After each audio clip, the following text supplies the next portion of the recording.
نہ میں یہ کہتا ہوں کہ بہت مختصر سا، نہ یہ کہتا ہوں کہ بہت زیادہ دیر،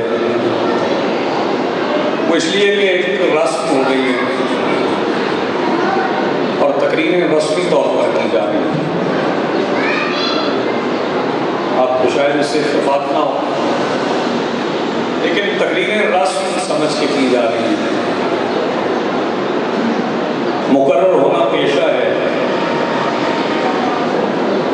اور جس کا پیشہ ہوتا ہے وہ کوشش کرتا ہے کہ کوئی اچھی چیز تیار کر کے لے آئے جو اچھی قیمت پر دکھ جائے. بات ذرا سخت ہے، اسے حاصل کرنا مشکل ہے، کیونکہ اس میں بھی ملوث ہوں، اس میں آپ بھی ملوث ہیں. کسی نہ کسی حوالے سے تمام افراد ہی ملوث ہیں. لیکن ہم یہ سمجھتے ہیں کہ تقریر کرنے سے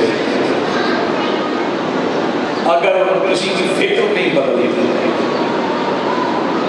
تو مقرر کو اپنے فکریں بدل لینے چاہیے. اگر کسی کی سوچ ہی نہیں بدلی، اگر کوئی تحریک پیدا نہیں تو پھر اس محرر کو بلانے کا فائدہ کیا ہے؟ یہ بات اپنے ذہنوں پر کندہ کر لیں. شاید کچھ افراد کندہ کرنے کو سمجھتے نہ ہوں، کارونگ کر لیں، اسے کھود لیں دماغ کہ ذکر حسین ہماری طبیعت کو تازہ کرنے کا نام نہیں، ہماری نیت کو درست کرنے کا.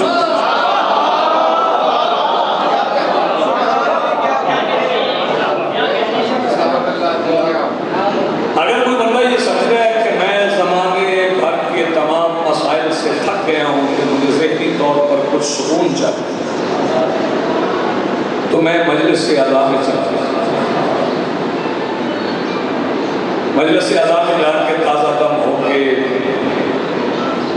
پھر اسی ڈگر پہ چل پڑوں تو یہ اسی بندے کی مثال ہے جو خانہ کعبہ کے غلاف سے لپٹ کے رو رو کر دعا کر رہا تھا، اللہ پچھلے گناہوں کی معافی دے، اگلی پھر دیکھی نہیں.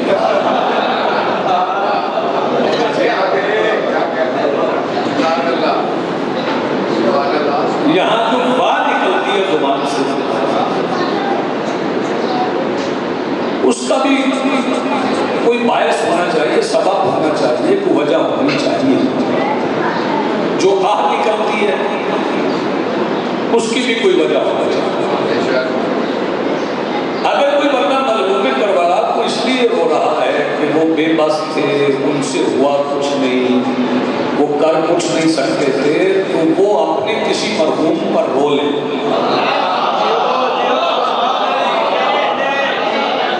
وہ اپنے کسی مرے ہوئے بندے پر رو لے، وہ پھر قریب کربلا پر نہ ہو، کیونکہ قریب کربلا پر جو رونا گریہ کرنا ہے وہ بے بسی کا نہیں، وہ بے کسی کا نہیں،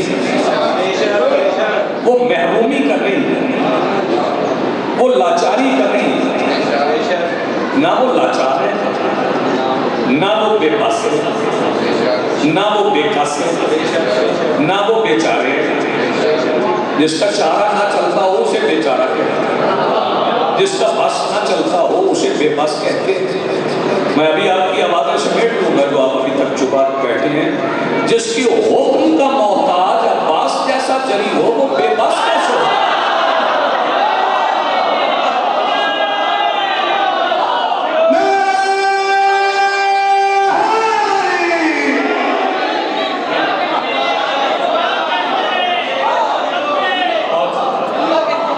لیکن میں اس کی مثال آپ کو 39 دن خیبر فتح نہیں. بابا جی کیا 39 دن ہم رسول کو بے بس سمجھیں؟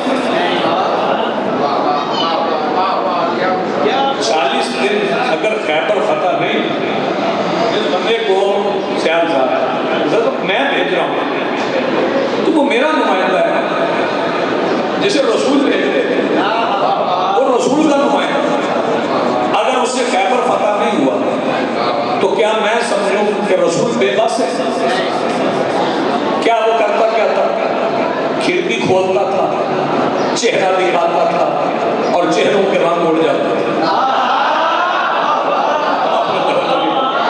چہرہ دکھاتا تھا اور چہروں کے رنگ اڑ جاتے تھے. قدم اٹھاتا تھا تو قدم اکھڑ جاتے تھے. گئے ہوئے بندے پلٹ آتے تھے تو میں رسول کی بے بسی سمجھتے تھے. نہیں، رسول اپنے خیمے میں مطمئن تھے کہ 40واں دن بھی آنا ہے. 40واں دن بھی آنا ہے اور 40ویں دن اس نے بھی آنا ہے جس نے 40واں دن لانا ہے.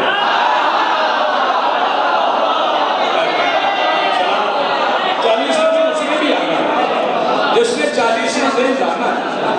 رسول بڑے مطمئن تھے اور 39ویں دن کی شام رسول نے اپنا فیصلہ کر دیا اور فرمایا کہ میں کل علم اسے دوں گا جو مرد ہوگا. کل علم اسے دوں گا جو مرد ہوگا. یہ خطاب مردوں میں تھا.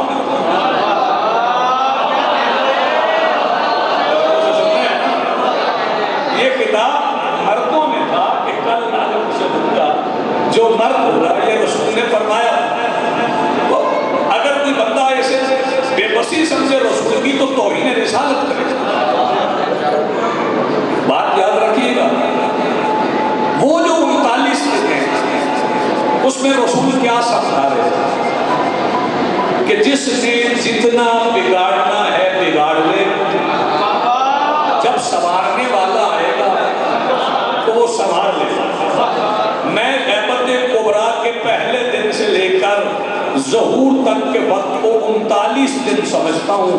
گویا سیدہ سمجھا رہی ہے کہ جس نے جتنا بگاڑنا ہے بگاڑ لے. جس نے جتنا بگاڑنا ہے وہ بگاڑ لے. جب میرا بیٹا آئے گا، اگر میں حالات حاضرہ پہ آج گفتگو نہ کروں، بات نہ کروں تو یہ ظلم ہو. منبر سے نہ انصاف، مجلس اعضاء کی روح کو متاثر کرنے کے مترادف. آج اسرائیل حملہ آور ہے ہمارے ان فلسطینی بھائیوں پر جو شیعہ نہیں ہے مگر شیعہ ان کے لیے تڑپ رہے ہیں. تو میں فلسطین کے مسلمانوں کو ایک بات پہنچانا چاہ رہا ہوں کہ تمہارا علاج ان کے پاس نہیں جو 39 دن گئے تھے.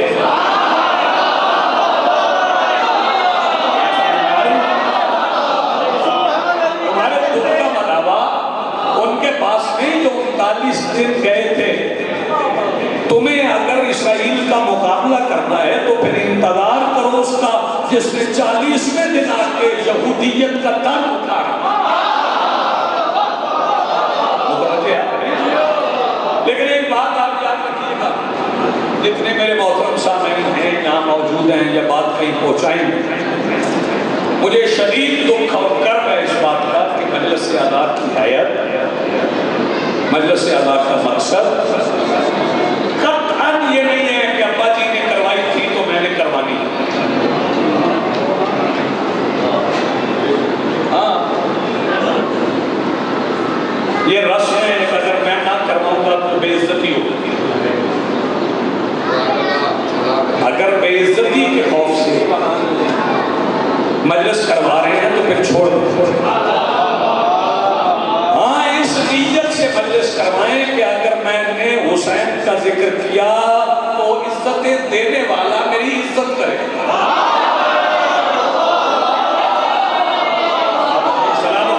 عزتیں دینے والا میری عزت کرے، اس نیت سے کریں.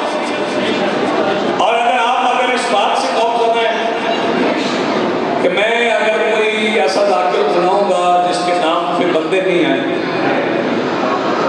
تو پھر آپ غلط کریں.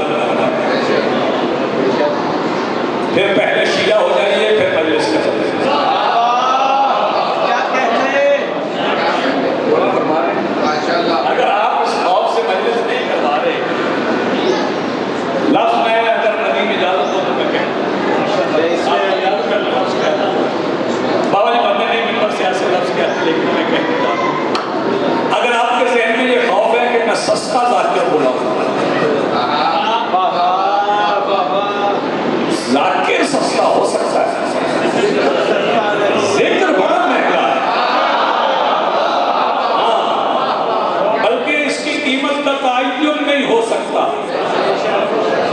میں بتاؤں اچھا چیز بیچے تو کیا ملتا ہے؟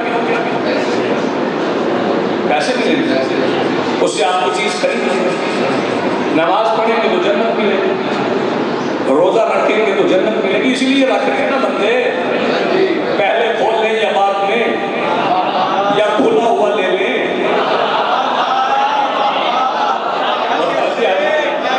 بندے اسی لیے روزہ رکھ رہے ہیں نا کہ روزہ رکھیں گے تو جنت ملے گی۔ زکوٰۃ بندے مووی بنوا کے بھی دیں،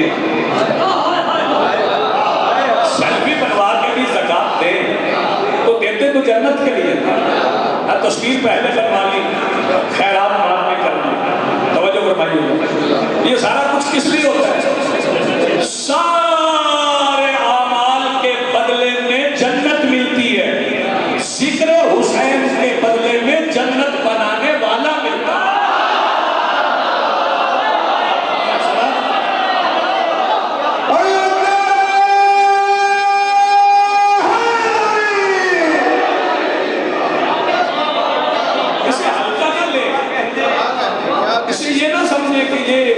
اچھا پھر یہ ہے کہ مجلس اعداد ذمہ داریاں کو ختم نہیں کرتا،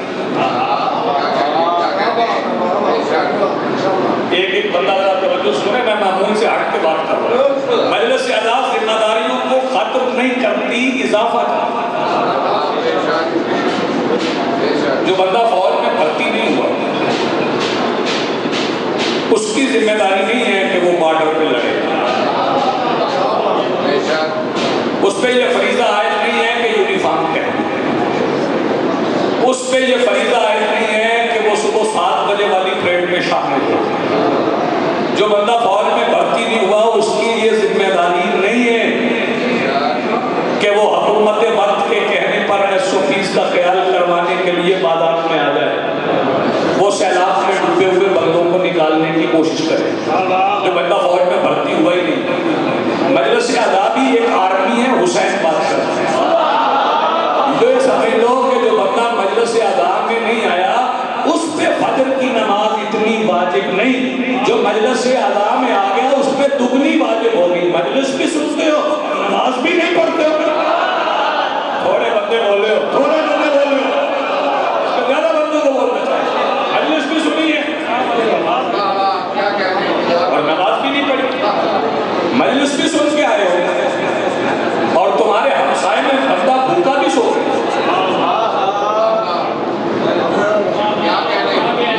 مجھے بندہ داد نہیں دے گا، مجلس بھی سنا ہے اور تمہارے ہمسائے میں بندہ بھوکا بھی سو رہے، یہ کون سی فوج میں بھرتی ہو گئے ہو جس میں بھوکوں کا خیال نہیں رکھا جاتا؟ اچھا یہ میں نہیں کہہ رہا کہ مجلس سنو گے تو پھر کوئی کام نہیں کرو گے تو جنت نہیں ملے گی، جنت مل جائے، یا حسین کہنے سے یا علی کہنے سے جنت مل جاتی، لیکن پھر جنت میں جنت کے سرداروں سے ملاقات نہیں ہوتی، وہ جنت ایک کہتے رہ جنت میں ہمارے سامنے نا، آپ کو ایسی جنت چاہیے جس میں حسین سے ملاقات نہ ہو، توجہ ہے ساتھ، پھر مجلس اعداد کے تقاضوں کو سمجھیے کہ یہ رسم نہیں ہے، یہ والدین کا ڈالا ہوا فریضہ نہیں ہے۔ آپ یہاں نمازیں لے کے، مجھے یاد ہے، چلے میں اپنی مثال نہیں دیتا، آپ یہ شناختی کارڈ بنوائیں، اس پہ نادرہ کی مہر نہ ہو، کہیں کام آئے توجہ بڑھائیں، اس کی کوئی ویلیو نہیں، آپ پاسپورٹ بنوا کے اپنی تصویر اس پہ لگا کے گورنمنٹ آف پاکستان کی مہر کے بغیر ایئرپورٹ پہ چلے جائیں، ویزا جس ملک کا چاہے لگوا لیں، گزرنے نہیں دیں، توجہ فرمائیے، بس یہ سمجھ لیں کہ نماز پاسپورٹ ہے لیکن ماتم کی ضرب مہر ہے،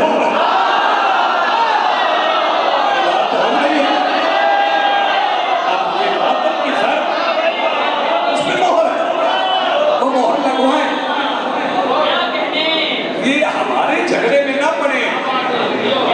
کہ کون اچھا پڑھ رہا ہے، کدی لگی ہے۔ اس جھگڑے میں آپ نہ پڑیں، آپ تو بڑے اچھے لوگ ہیں، آپ اپنا وقت چھوڑ کے، اپنا کام چھوڑ کے، اپنی مزدوری چھوڑ کے، آپ مزدوری چھوڑ کے ذکر حسین کرنے آئے ہیں، ہم مزدوری کرنے آئے ہیں۔ میری بات سمجھ میں پہنچ گئے آپ تک؟ تو پھر آپ اس بات سے نکلیں، آپ ہمارے جھگڑے میں نہ پڑیں کہ کون بڑا ہے کون چھوٹا ہے۔ حسین بادشاہ کی بارگاہ میں پتہ ہی نہیں چلتا کون بڑا ہے کون چھوٹا ہے۔ بھائی توجہ، 9 محرم کے سورج کے غروب ہونے تک بندہ لعنتی ہوتا ہے اور 10 کا طلوع ہونے پہ علیہ السلام ہو جاتا ہے۔ میری بات سمجھ آ رہی ہے؟ اب یہ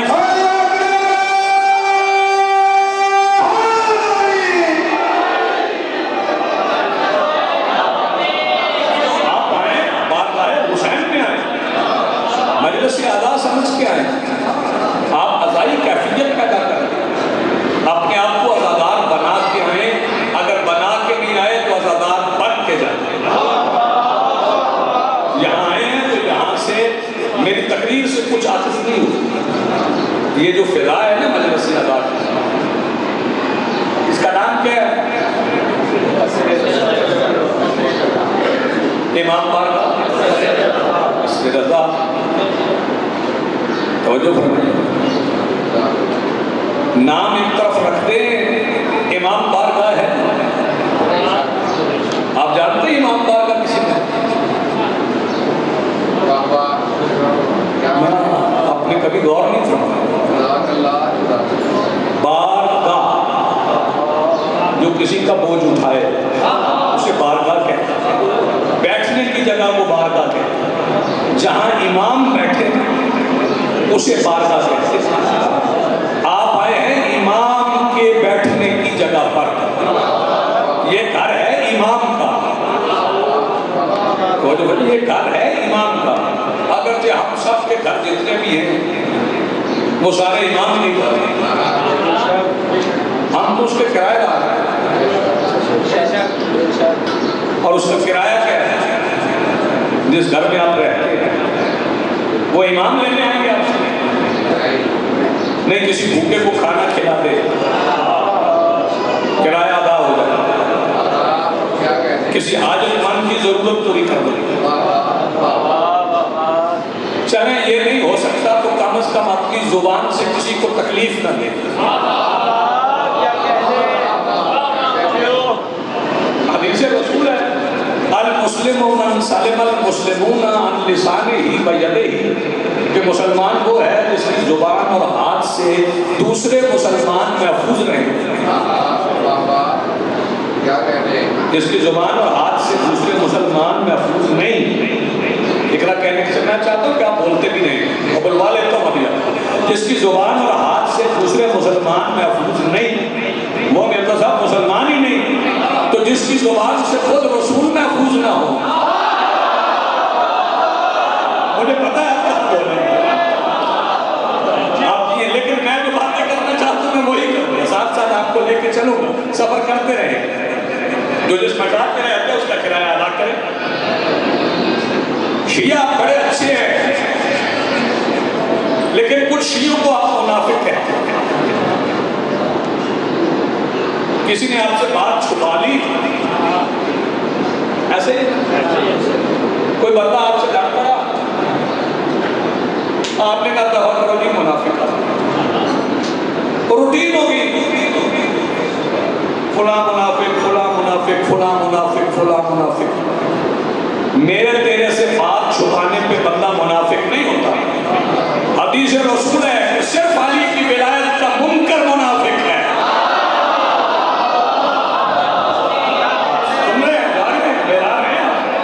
منافق صرف وہ ہے جو منکر ولایت علی ہے۔ اگر آپ سے کوئی بندہ آپ بات چھپا رہا ہے تو آپ بھی تو کسی سے کچھ چھپا رہے ہیں۔ میری تیری دشمنی میں بندے جہنم نہیں جائیں گے،